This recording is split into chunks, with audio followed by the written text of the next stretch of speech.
E nós vamos falar agora com o Jason Vieira, que é economista-chefe da Infinity Asset. Vamos falar de movimento do mercado de novo.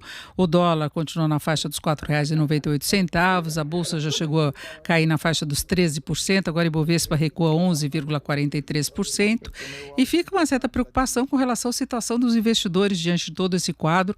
Nós estamos vendo aí mudanças também de curva de juros, apesar do mercado estar apostando aí de uma forma aí predominante num corte da Selic nesta semana. As projeções em prazos mais longos são um pouco diferentes. Jason Vieira, boa tarde. Boa tarde, Denise.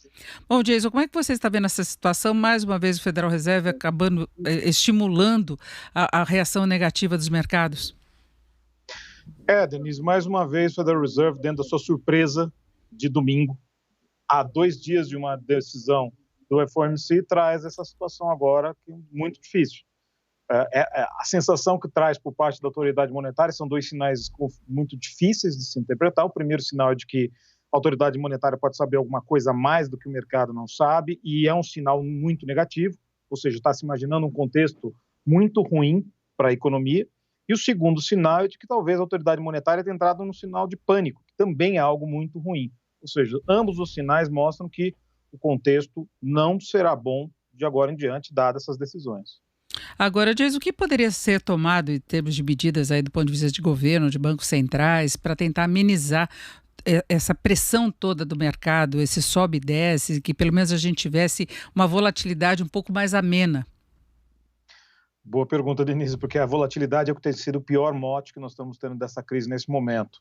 O problema é que, muito provavelmente, as ações que deveriam ter sido tomadas no sentido de minimizar, de dirimir essa volatilidade, deveriam ter sido tomadas já há algum tempo e não foram tomadas. Ou seja, um posicionamento de comunicação melhor das autoridades, de modo a se evitar exatamente esse impacto, primeiro na questão de saúde, ou seja, que se imagine esse contexto de pandemia muito perigoso, mas, ao mesmo tempo, também das autoridades econômicas um pouco mais de parcimônia, ou seja, observar o contexto, tentar dar um sinal de que estão sendo feitas as ações para se evitar efetivamente uma crise e que essas ações agora precisam de tempo, coisa parecida, mas não é bem o que está acontecendo. A impressão que dá é que boa parte das autoridades monetárias entraram em pânico, junto com o restante do mundo, parecendo com o que está acontecendo com a população em relação ao vírus.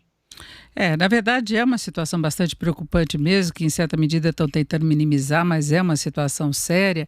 Agora, o Federal Reserve também liberou recursos, Trump decretou estado de emergência para poder ter mais margem de manobra. Nós tivemos aqui no Brasil o Conselho Monetário tentando facilitar a renegociação de dívidas, disponibilizando mais recursos para o sistema financeiro. Agora, parece que nada disso traz alívio para o mercado, né? Nada disso traz alívio, Denise, porque, no fim, o grande evento de curto prazo que dá uma sensação muito ruim é o shutdown. Ou seja, empresas que produzem bens, elas têm condições de gerar um estoque e qualquer coisa, queimar uma parte do seu estoque, mesmo que isso gere algumas perdas de curto prazo, para depois ter capital de giro. Agora, empresas de serviço que vão sofrer muito, estão sofrendo em diversos países do mundo, essas não têm como repor. E daí, mesmo que você tenha dinheiro, liquidez, que você esteja injetando recursos na economia, essa injeção de recursos na economia não é suficiente para aqueles que passam por uma perda irreparável de curto prazo. E você tem também aí, desde o pequeno varejista, do pequeno vendedor, do pequeno prestador de serviço, até os grandes prestadores de serviço, como, por exemplo, companhias aéreas.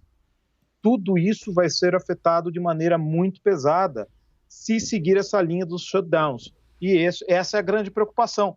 Porque qual vai ser o após isso tudo? Vai haver um efeito do pós isso tudo? Como vai se compensar exatamente essa escolha entre a propagação do vírus e os resultados econômicos que isso pode trazer? Nesse caso, teria necessidade de um crédito direcionado para esses setores, porque o Ministério da Infraestrutura, inclusive, já cogitou, já falou dessa possibilidade de algum socorro mais específico para as companhias aéreas que estão apanhando no mundo todo. Na Europa interromperam voos, os Estados Unidos proibiram voos vindos da Europa, então a gente imagina a gravidade da questão financeira que foi colocada de uma hora para outra, sem qualquer previsão, não é uma crise que vem dando sinais, quando chegou de uma vez e pronto. Você acha que o crédito direcionado poderia trazer esse alívio? Então, Denise, é o alívio. Você falou a palavra certa, pode trazer o alívio, mas não se sabe se será a solução. Esse que é o problema de curto prazo que nós temos. Ou seja, a busca incessante por se evitar a propagação do vírus, pode trazer consequências macroeconômicas muito pesadas. E daí dizem que tem que se repensar muitas vezes o número. É óbvio que é importante o número de falecidos, que infelizmente acaba acontecendo numa crise dessas, mas também vai ter que se repensar no futuro o número de falidos. É quase inevitável, né, Jason, que aconteça isso pelo mundo, não é? Porque você imagina lojas fechadas na Espanha, na Itália, na França, você tem problemas do comércio, o comércio acaba dando calote, em outros você tem um efeito dominó e tem aqueles que entram numa situação de crise direto, como é o caso da aviação. Exato, e temos aqui no Brasil, aparentemente alguns bancos colocaram a possibilidade de não cobrança de multas e adiamento de cobrança de contas aqui no Brasil, exatamente pequenas, médias empresas e de pessoa física. Mas ainda assim, isso são medidas de alívio. O problema é que nós não temos, dentro dessa dimensão, dessa novidade desse problema, medidas de solução. E há de se entender que, infelizmente, tem-se muito a sensação de que liquidez, ou seja, dinheiro, talvez não resolva o problema.